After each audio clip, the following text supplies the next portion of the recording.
Let's talk about one of the biggest issues weighing on the pharma industry right now, and that is drug prices and the controversy swirling thereabouts. Meg Tirrell is with us. Meg? That's right. One of the main questions that often comes up with drug prices, of course, is the idea that competition should bring prices down, particularly among generic drugs. But as we dove into a story about the opioid epidemic, and particularly a drug that can reverse opioid overdose called Naloxone, we realized that that doesn't always work. There are four generic versions of Naloxone on the market. This is a drug that's been available since 1971. When you take a look at some of the prices of two of those drugs, and actually all four of them kind of going in tandem, you can see that they followed similar patterns. Here we have price over time of a Hospira drug. This is now owned by Pfizer, mapped against the price of a drug from Amphastar. You can see that in 2014, the Hospira drug about doubled in price, and then shortly thereafter, so did the Hospira drug. When you look at the rest of the drugs in the class, they're all priced about the same, between $15 and $20 per milligram.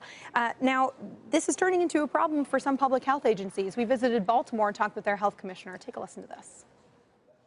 This is very challenging because we do not want for cities or states or any individuals to be priced out of the ability to save lives. Why is it that a generic medication available by the pennies in other countries has suddenly jumped in price?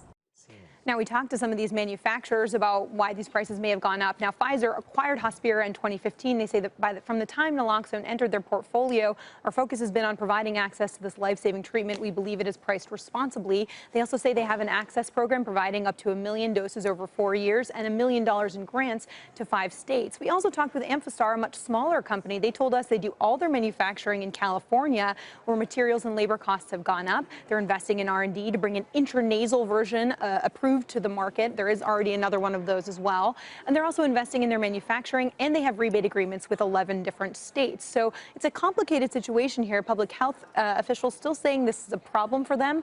But some people look at the prices of these generic drugs and say, well, they're still less than $20 a dose. This is nothing, even though they've risen compared with some new formulations on the market, which we're talking about the rest of today and tomorrow. You can also read more about that at CNBC.com.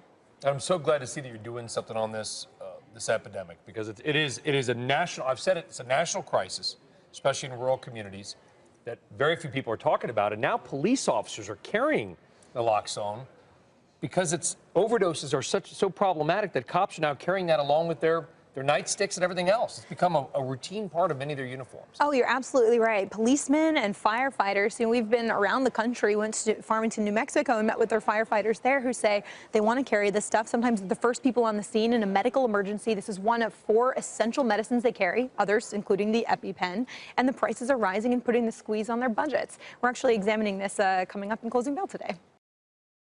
Hey there, thanks for checking out CNBC on YouTube. Be sure to subscribe to stay up to date on all of the day's biggest stories. You can also click on any of the videos around me to watch the latest from CNBC.